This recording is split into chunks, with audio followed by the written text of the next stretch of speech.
Hey, what's up? Taylor here in the Talking Shizzle studio. I'm so super pumped about this conversation that I had with Grady Teske.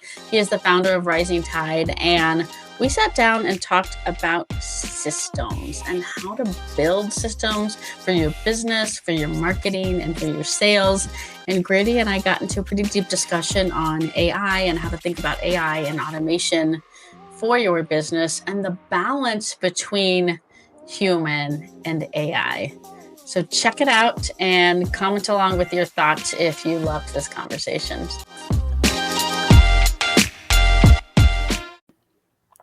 What's up, everyone? We are here on a new episode of Talking Shizzle, and Grady and I are wearing hats today, colorful hats.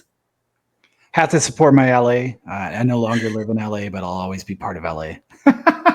So, yeah. Yeah, I kind of do. Like, I don't live in Austin, Texas anymore, but like I've got my Austin vibes out. This is my out of office hat because I am recording right now, so it's like, hey, don't bother me. That's right. Recording. We're doing a podcast. Yeah. Leave the leads alone. Yeah, this is the leave me alone hat.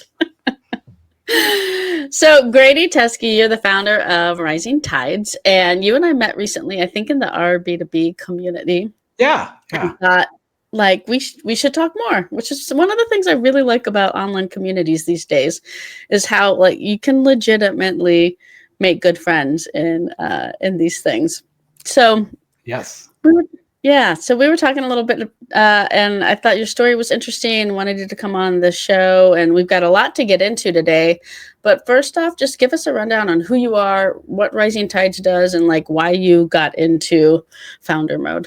Yeah, I think what's really interesting is that when Taylor and I first met, I was like, wow, this is like somebody who's working along the same mindset of mine in a completely different direction where you're more focused on content and the things around that.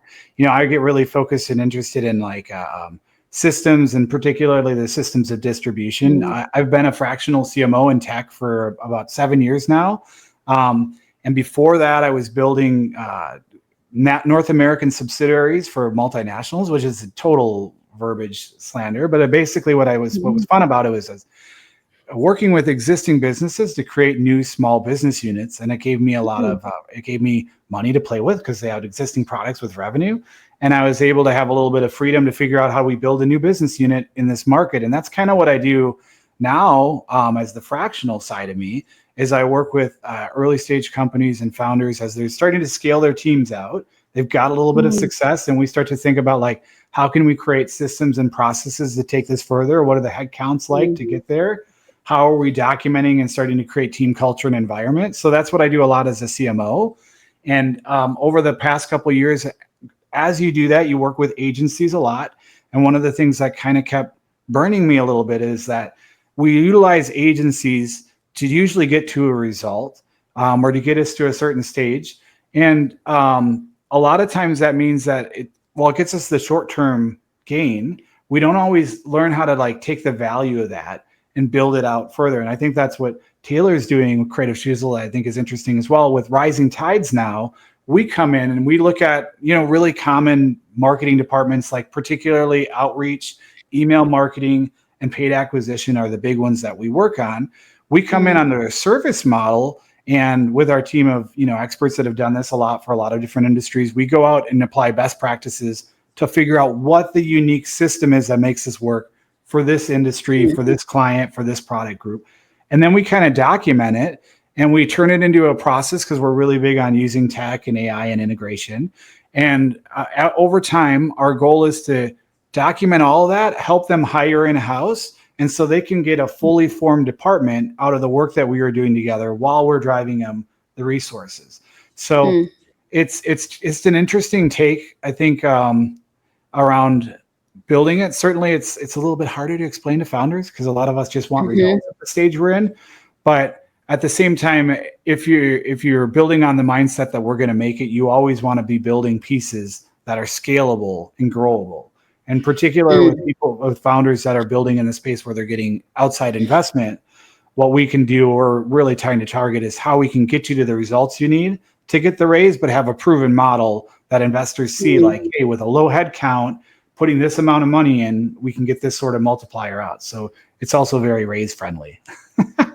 Yeah, well, that means a lot. So, what I like about what you're doing, and you said something about like you don't, it's hard to show the ROI, Yeah. but systems, having great systems is the foundation for great marketing. Mm-hmm. So, like, you can do all the awesome creative thinking in the world, but if you don't have great systems to get it out there and then report on it and know what's ticking, what's not ticking, like all of those things require like the foundational stuff to be laid at the beginning.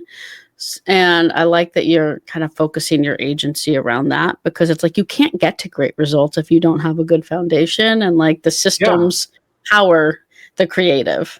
Yeah. The ideal scenario, and I'm always kind of chasing is if I have the opportunity to meet with a founder early enough as they're starting to build their team out, even from a marketing and sales perspective, the systems we put in place are ideally designed to capture that mentality of the founder going out and introducing the first 10 people before they have a Mm-hmm. product, and then selling the first 100 customers. Because what we're looking to build out as much as possible is systems of conversations that are either aligning or qualifying who the right people are to work with your product. And then ideally, when you've got these conversations built up, if you create a culture of listening on top of that, which is just analytics, recording, documentation, all Mm-hmm. these like things that we're really, again, on a system side obsessed with, those then can inform everything. The one, we determine like who is the right audience is a real clear thing. How do we segment that? We can also determine, hey, look, we've got this really good audience. We make an impact here, but we're missing huge holes in here. So it can inform new product creation,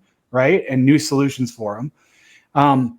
Also, on a content side, what we're trying to do a lot is we do tend to help people build personal brands, and working with creative agencies and internal resources by informing them. These are what people are telling us about your product. These are the common questions they have, the common objections. We're recording all that in this automated system. So then you can create content that takes the answers you have and provide it at scale. So ultimately, what the goal of that, what I'm trying to prove my thesis around this is we can get really good at creating conversations around alignment and qualification that drive content that build personal brand and authority, so that you have to say less in conversations, making that whole process work faster. And the content has a scaling factor for you, which I'm sure you're familiar with, Taylor. So again, it's what's I think really fun about this is having it start from a sort of agency model. We can come in and drive execution right away. So our goal is, of course, when people come out and they're like, I'm looking for a strategy, our goal is, no, let's get out and have some sort of a conversation, an outreach campaign or an ad campaign running by the first week. So the second week we can have analytics and determine what's really making sense for you. So within the first month, you're already seeing some results that are driving some return on investment back. From there, that will buy your business, enough of a runway to really fine tune it, to turn it into a revenue positive sort of structure. So finding that mean conversation that converts a lot of people essentially for you. Yeah, yeah. And the thing about that I have found about systems is like they don't even have to be that complicated. Not at You all. need some. Like they can be simple. They don't have to be expensive. You need something that's consistent. Yes. And I mean, you can get super complicated, and we'll talk a little bit about that as we get into like talking about automations and AI and things like that. But I think like the word system sounds boring, and Oh yeah. process, it sounds boring. So people are like, I Exactly. don't, that's for tomorrow, Yeah. but really like it's not. It's for Traditionally, people think about it as right a at the beginning. scale. It's a scale or growth sort of thing. But like you said, I think in a lot of this is, I'm writing a book right now called Build Distribution, and it's literally about systems that create conversations that align. What a surprise, right? As I'm starting to work through the process of executing and writing it, I realize it's less of a book about systems and a lot more about changing our mindsets as business owners on what we're focusing on, primarily around the idea that, like, if we think about under the traditional mindset of sales and marketing and growth, we have to define everything we do in terms of user growth, customer acquisition, these metrics that like really tend to like, even when we have success in them, like revenue and high margin revenue, they're shallower success than what you really ultimately find. But if we're focused as business owners on, the process and the enjoyment of creating a business, which is essentially just systems that align you close with customers anyways, one, you can get more satisfaction, and it makes everything a lot simpler. You think about everything you do, and rather than just executing, you go to execute first. But rather than just assigning a metric to be like, oh, well, this has been a net positive or net negative, you can actually look at going with automation now helps us do this really at such a high rate, going, okay, well, how can I break that step down? What parts do I have to do? What parts is repeatable? What part can I turn into a video or a long form blog or something that can gain more scale that I can promote, So all of those steps then mean that like a real strong business is just a series of 1 to 2 to 3 step results. You know what I mean? That's what it is. And as a team too, that's again where we find a lot of value is we just focus on those simple things and figuring out how to do each 3 steps right. And then overall building it into a process that eventually it tackles retargeting, nurturing, optimizing from people that dropped off of calls and things like that, and then going into product usage and onboarding and all the way through to end of life and things like that. Yeah, cool.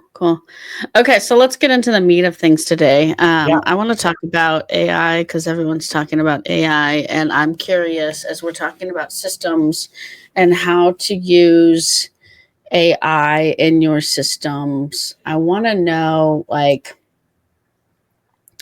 I don't know, what's the right balance between like human interaction and AI as it comes into this topic of like automation and marketing automation and sales systems. Yeah.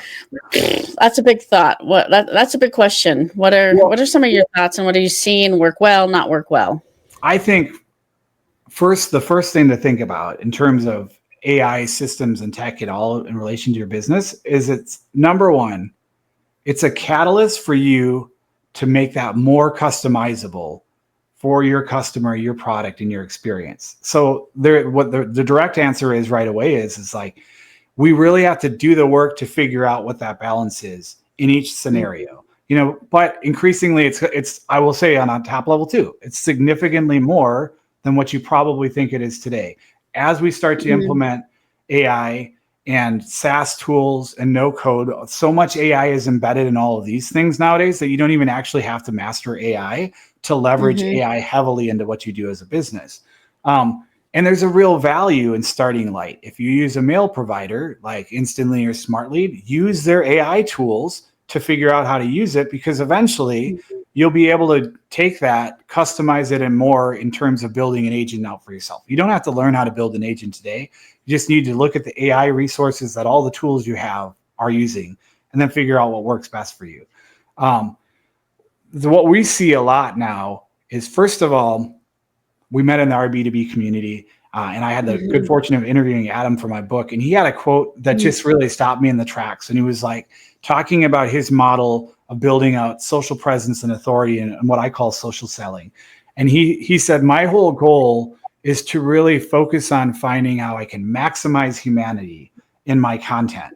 And that really stuck with me, because since then we've already been shifting the way that we do staffing and stuff with our clients and internally, because we've been seeing it mirrored too, that as we start to create more of a system and a structure and a workflow of something around something, the more we realize maximize humanity is what we're ultimately trying to do in all of these. When we think about, again, building conversations, everybody wants to have a human to human conversation. Like, that's the optimal thing, right? So really we start to we use that as a guide. How do we use technology? And we use either workflows, which is just linking a couple of steps together, or use a SaaS tool to really pioneer it down so we can get to what are the right human points in there. And content plays into this as well. And I think what we're starting to see is that if you take something like email marketing, for instance, as a generalized department, like, really, when it comes down to it, we can boil where the human interaction comes down to probably the creative process around writing it and then the interaction, the reply stage, and that which is kind of what was normally an SDR role or sales development role of advancing to a call. Like those are really good human interaction points that really are supposed to drive somebody to that final one, which is the conversion call. And as you scale a landing page, which you can then replace video from like a human side. So increasingly, the more you experiment with it and the more you start to add in the AI, you'll find out, hey, you need less humans, but the human part of it is more valuable. So now what we're seeing in these human roles is they become like they become part sales, part presenter, part like very much heavily listener with high empathy, because they're capturing things that we can't get from AI analytics or just standard metrics. And then they're using that information to be a manager of the system around them to optimize how everything's performing and to constantly be changing it. So I think, from a creative background, you'll probably agree. There's definitely, I think, long-term limitations as what AI and processing power in general can do as far as replacing our creativity.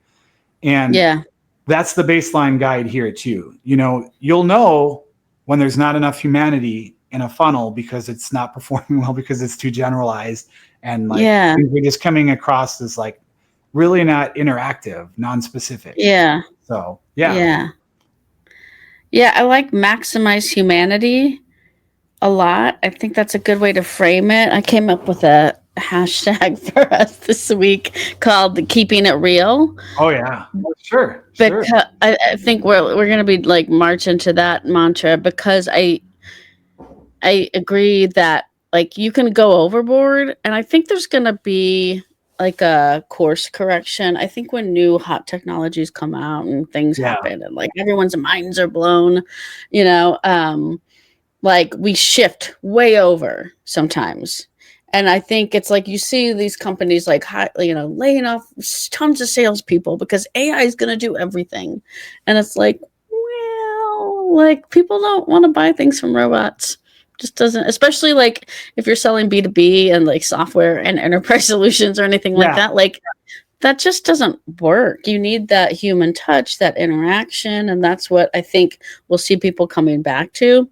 For us, I mean, in terms of creative, I think it's definitely a big blend. I don't think that AI is there for us when it comes to like the like design and video creation and things like that. There's elements of AI that you can use that are certainly helpful. I think for content creation and content writing, it's way further along. And so like we're leaning into that, but still always like, it's not like you just like write, copy, paste. Like when you do that, it doesn't, that's when you miss the mark and people are like, why would you send me that email?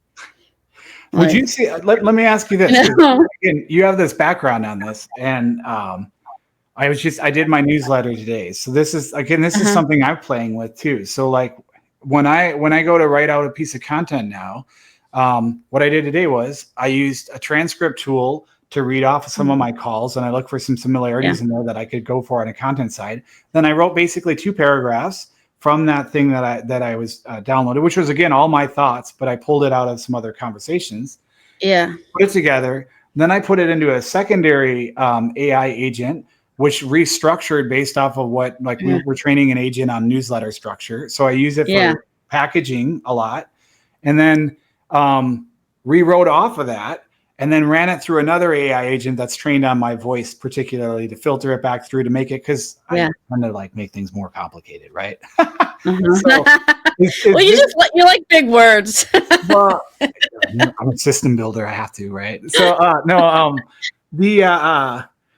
is that a balance you're seeing that kind of works out? This is kind of where I'm following too. I'm using a couple of models, and it helps guide the creative process, but really it's around research and structure more than it is like the creativity aspect of it. So I'm finding I don't use just one model either. That I'll give you an example of something I did. So I drove to a conference last year, and it was like I drove from Boone to Atlanta. So it was a good 5-hour drive. I had a lot of time to listen to audiobooks and think. And that's when like my mind gets going, and it's good because I had a lot of time to think about stuff that I wanted to take back to my team, especially being at this conference. And so on the drive home, I just opened up I had a lot of things like I was kind of, spinning on. So I just opened up ChatGPT and talked into it for a while, Yeah. and then asked ChatGPT to like make sense of it and like put it into a structured format, and then help create an outline for a presentation that I Mm. could then put into. So I used ChatGPT for a lot of that. Yeah. So again, like you said, like it's all my thinking, but I'm Yeah. using the tool so I don't have to remember this later. I'm driving so I can just talk, and then I don't have to type it all up later. And then what I did was I found this AI presentation builder, and I wanted to test out how you could take something like from a Word doc and turn it into a presentation. I first put it in Canva because we mostly use Canva, but Canva was like, this is too long. Canva's It great. was lengthy. Yeah. It was lengthy. Yeah. Okay. But then I went and used, what was it? Slide something. I'll put it in the show notes. It was pretty cool. And it took a Word doc and completely put it into like a full presentation deck, all AI. So again, like different platform, different model.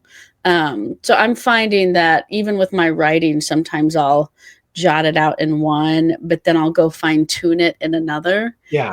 Like jot it out maybe in ChatGPT and then fine tune it and see what Claude does with it, because Well, a little packaging different. matters too, right? I think that's the other Yeah. thing that we do with I use a lot is like recut, repackage content for different formats. Yeah.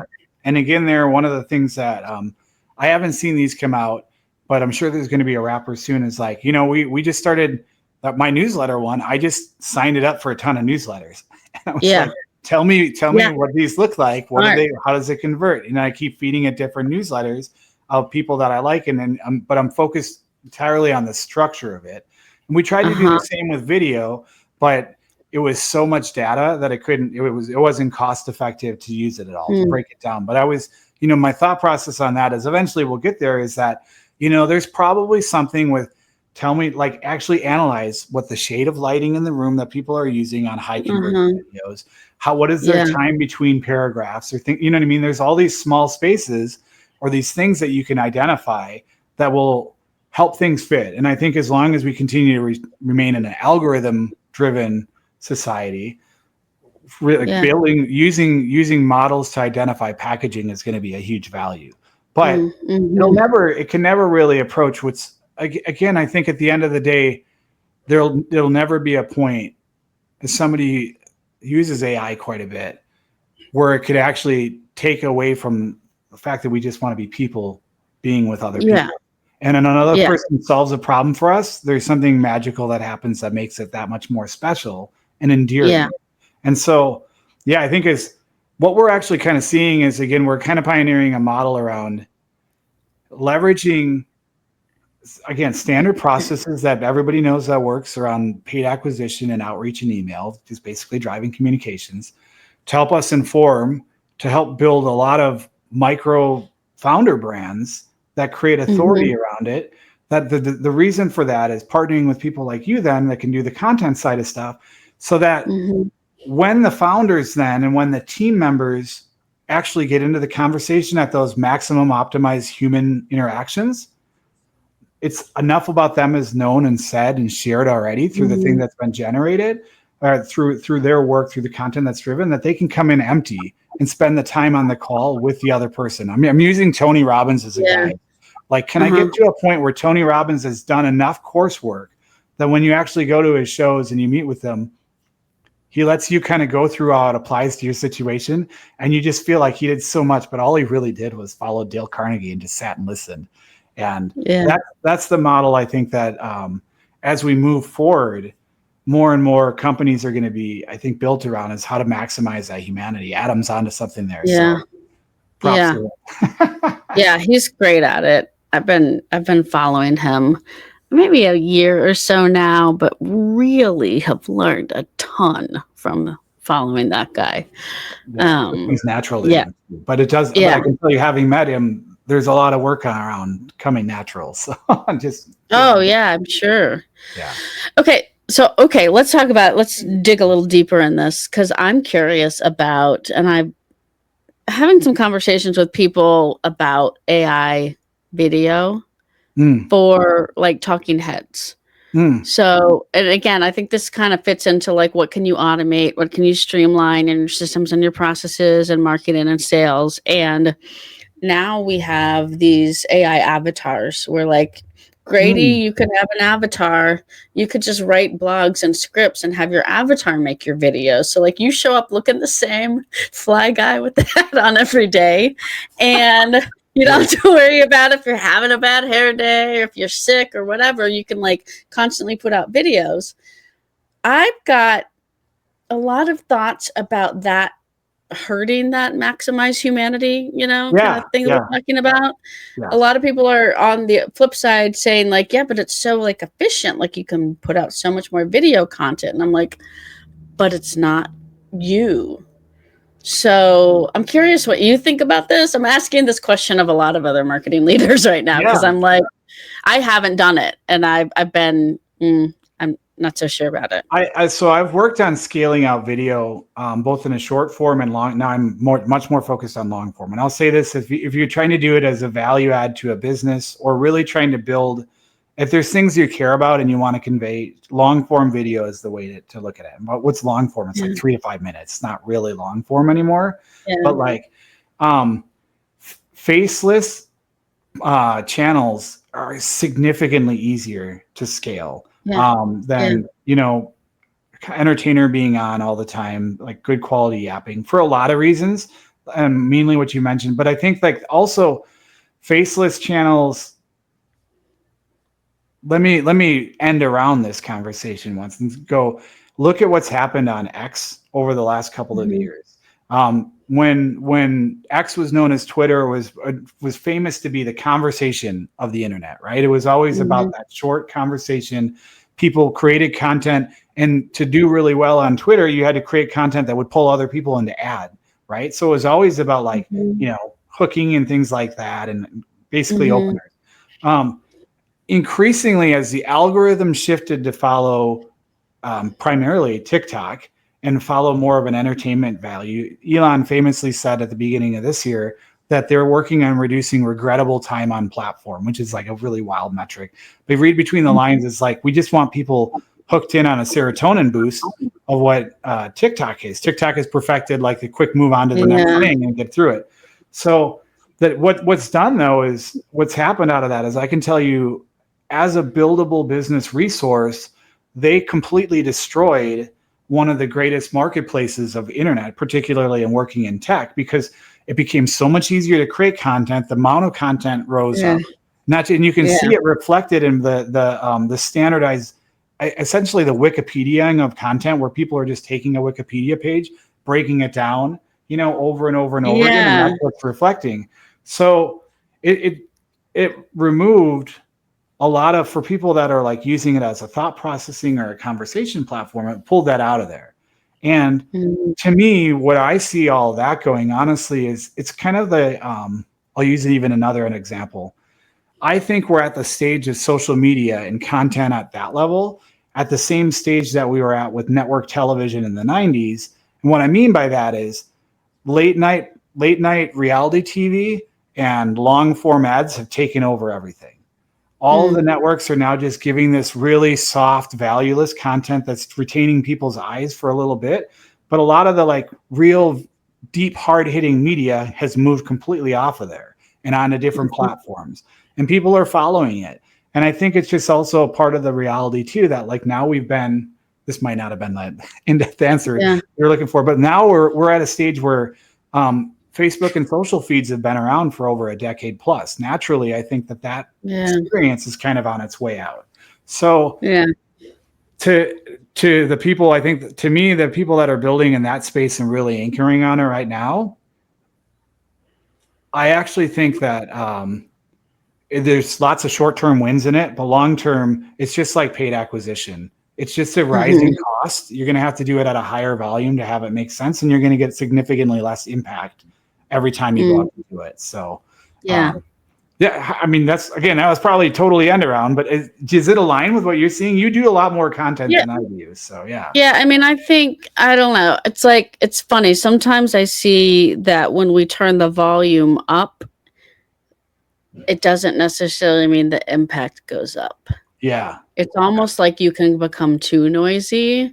And I've been thinking a lot more lately about, and sometimes when we turn the volume down, we see engagement impressions either stay about the same or even sometimes grow. Hmm. And I think it's because sometimes you can just put so much out there that it's hard for people to see all your stuff and care about all your stuff all the time. They're Yeah. scrolling, scrolling, scrolling, and it's almost like, okay, I've seen this guy enough, you know? Like I don't know if you've ever experienced, I do. And I so when you bury think myself. about, Yeah. yeah, and so when you think about that, like quality versus quantity, and like sure, the AI video avatars can give you quantity and it can be high quality, I'm sure, like some of them look really good.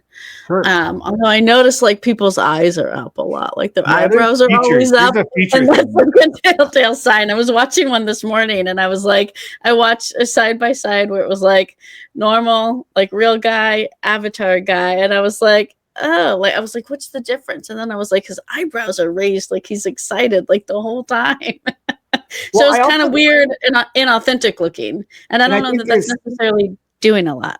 yeah, sorry to cut you off. I think there's something Mm. too, like you're saying. So I've also played around with community marketing a lot. I'm a big fan Uh-huh. of community marketing because I have a real traditional B2B background, and all verticals have communities built in them. They just have different experiences, right?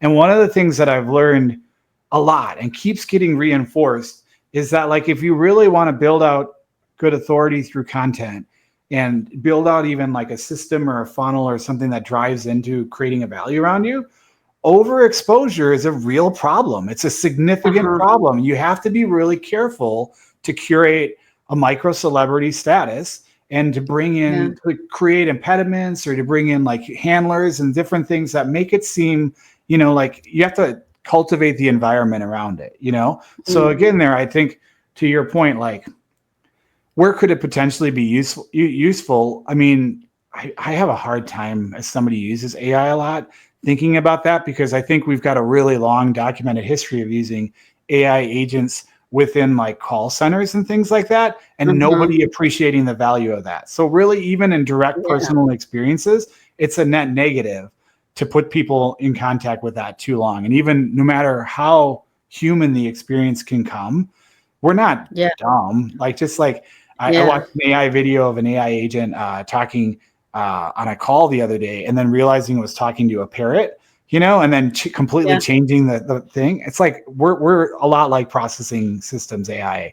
Like, we're going Yeah. to catch on to things and adjust based off the scenario. So Yeah. um, it's a delicate dance, but at the Mm. bottom, I guess my two guiding points are always this: like, number one, can I use it to help me document, listen, and research better? 100%, Mm. all over the board. And I don't think there's like there's no way that I'm even getting close to brushing up at how much it can help you there. And the flip side of it is, obviously, I talked a lot about systems and I use big words, but the reality of it is it's so easy now to connect things together. Now, AI is Yeah. the processing power that helps us do it, but the reality is all software is clickable, it's compostable, there's small puzzle pieces. And with AI, you can make it really easy to put these pieces together to turn anything Yeah. into what I'm calling a system. And then if you're really interested in fun with it or have a good time with it, then you start figuring out how to use the AI to learn on top of what it's doing and inform back and improve that way. And that's a real Yeah. simple model that anybody can do that I think provides value to whatever you're doing. Yeah. Because ultimately, one of my favorite quotes is the Wayne Gretzky, you miss 100% of the shots you don't take. Our whole Yeah. job in life, I think, is to get us as many shots as possible, and when we Mm. see them, to take them. And so AI is bound to help us do that. Yeah. Yeah. That's a good way to look at it. Yeah. Okay. I've got a couple of other things I want to get into. So let's talk about building customer centric systems. So we've talked about systems being the foundation. We've talked about how to think a little bit about AI in the business around systems. What about building systems that work for customers? Because it's like we could build a system that internally is great for us, but if it's not great for the customers, and who cares, Yeah. kind of, right? Yeah. Yeah.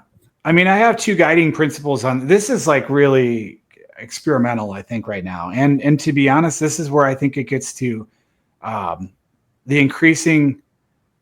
I don't like to use the word personalization because personalization has been so overdone, especially in marketing. It's customization of the experience. And one of my guiding points on it is like, if we can use technology to drive us an assistant, and people like being part of a process, people been purchasing cars one way, they hate it for years, but like Mm-hmm. they still do it because they know what's happening, and they're guided along that thing. Um, it's how do we take something like that and make it all lighter, like each experience lighter, and that's Mm-hmm. and driving it into like, well, if we're running it out and we've got like, if we're I think about user journey mapping quite a bit, which if the audience isn't familiar, Mm-hmm. is like sitting down and identifying all the stages that a user or a customer goes through working with you before and after. So I use that as a guideline. And then we start to fall underneath it. I start to boy like, okay, we've got a funnel or a system here. We've got one here. We got it here. And then before I keep going on, I'm always to build more of these workflows around each stage. I start to go back in and think about like, well, how do we lighten the load of this to make it faster? What are the Mm-hmm. key steps that come through it? So this is one way that we're doing it. What do I mean by lightening? Again, it's really custom. It can be a lot of things. It's like how do we shorten the amount of contacts between a call, or how do we take the value of a call using something like short form video sharing, back and forth, Mm-hmm. to get that sort of feel, to bring the humanity in, Mm-hmm. even basic things like audio notes are having a return to like usefulness. I mean, I use them as a business owner all the Mm-hmm. time. I send my team customers audio notes all the time, because transcription's gotten so good off of it. Um, Mm-hmm. so it's one, how do we lighten the load?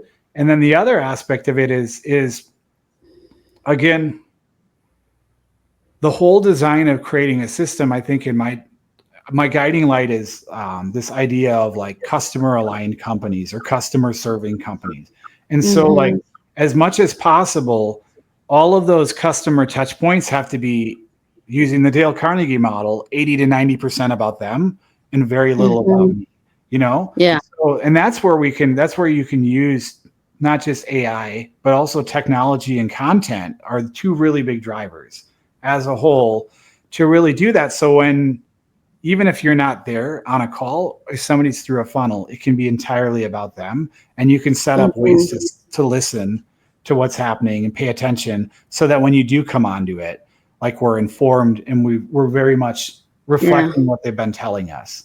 Those are my guiding principles. And I know it's kind of vague, but it's the Mm-hmm. reality of it is that I think we're very much on the edge of the evolution, and it's hard to put down a thought and say like this is what it's going to be, because like I said with social media, I almost think in like 18 months to 3 years it's going to be a whole different environment. So Mm. What do you think it's going to evolve to? Like, do you have predictions? I think in general it's a prompt-based society. Everything's coming to the user. I think Yeah. like, we never really got rid of print mail and postcards. We still, people still do telephone calls. Billboards are really successful.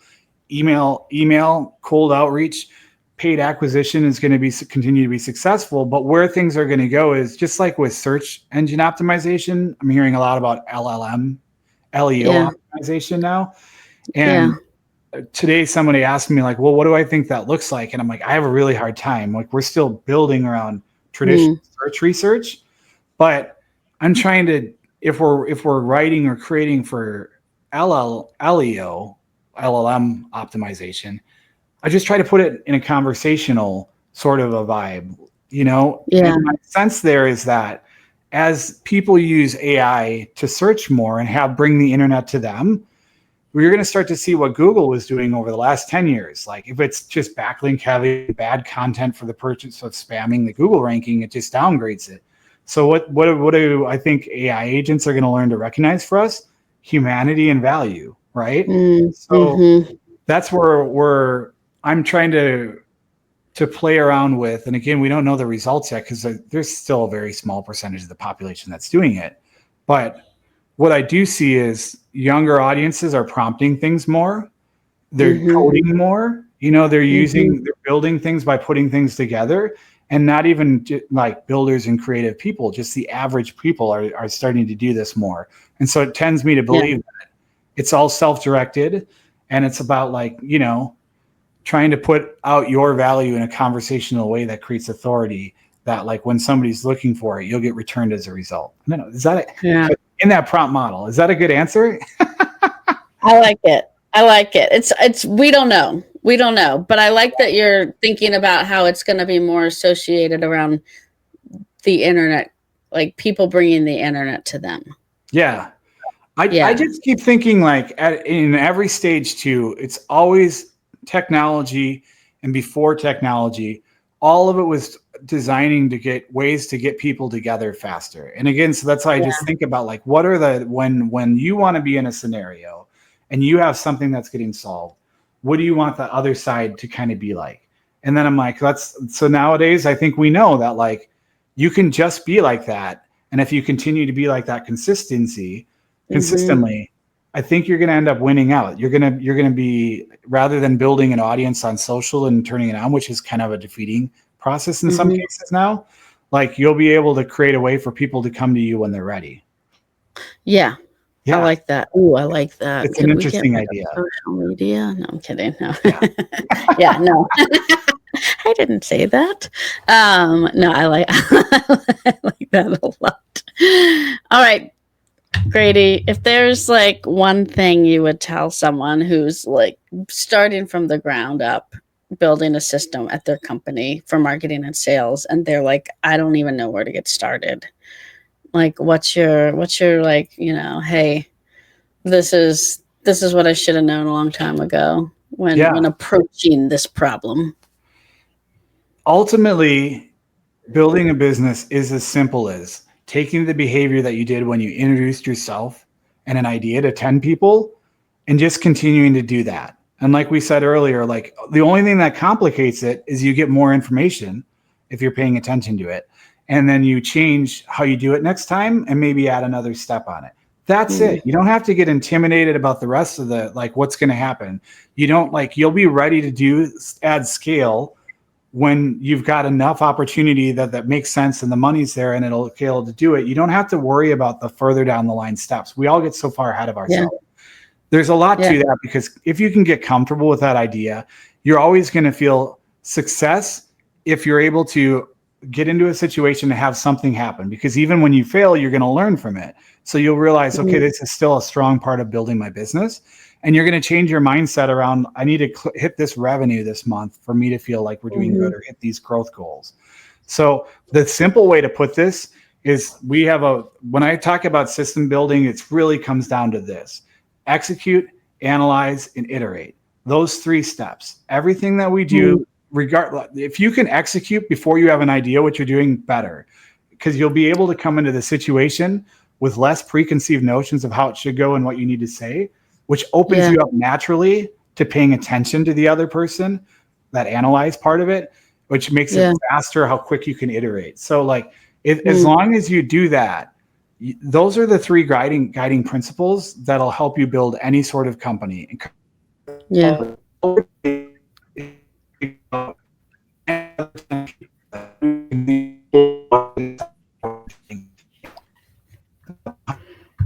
I'm getting some audio feedback. I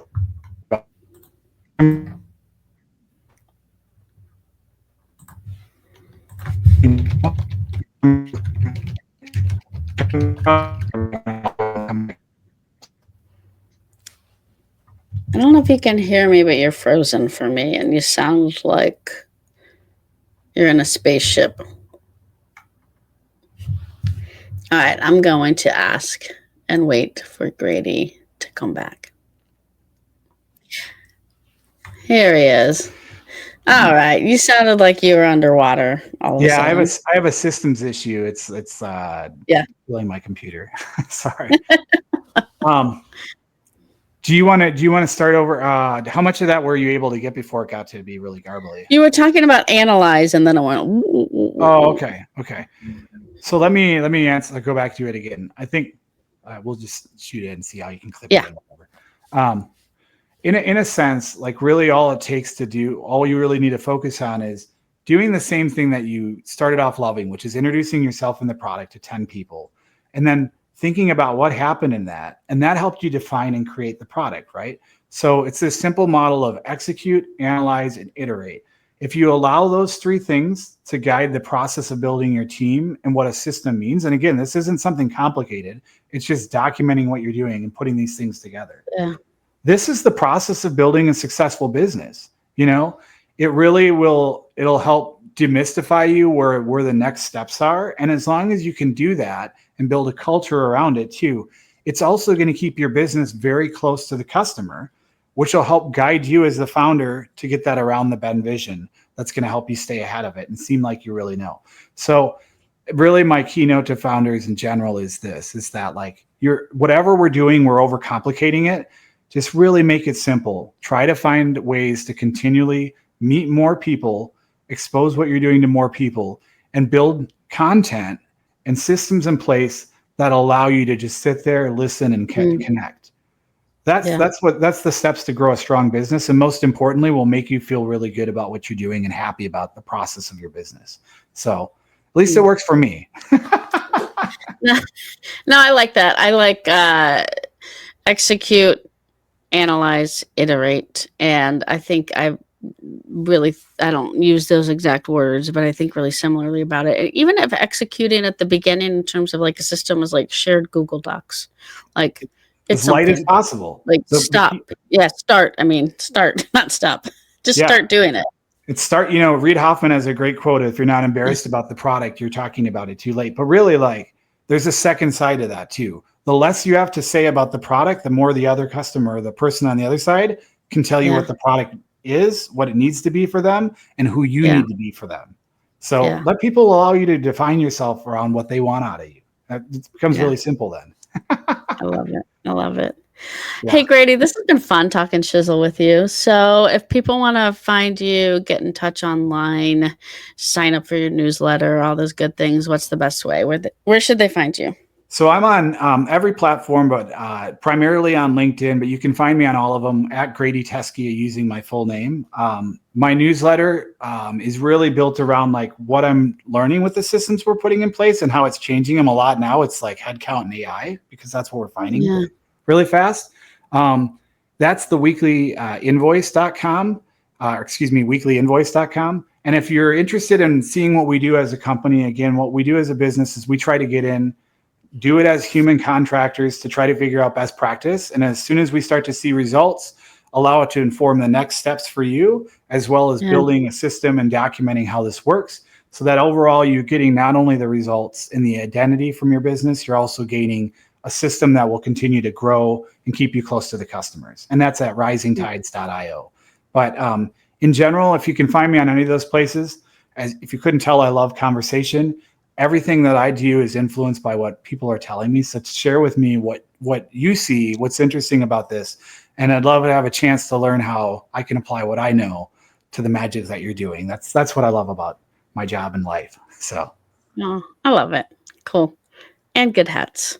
Yes. Always good hats. Well, hey, I hope this was helpful to you. If you are building a business or iterating your business or marketing department, and you're thinking about your systems, definitely reach out to Grady. He's been great to get to know. And until next time, go get all that good shizzle done.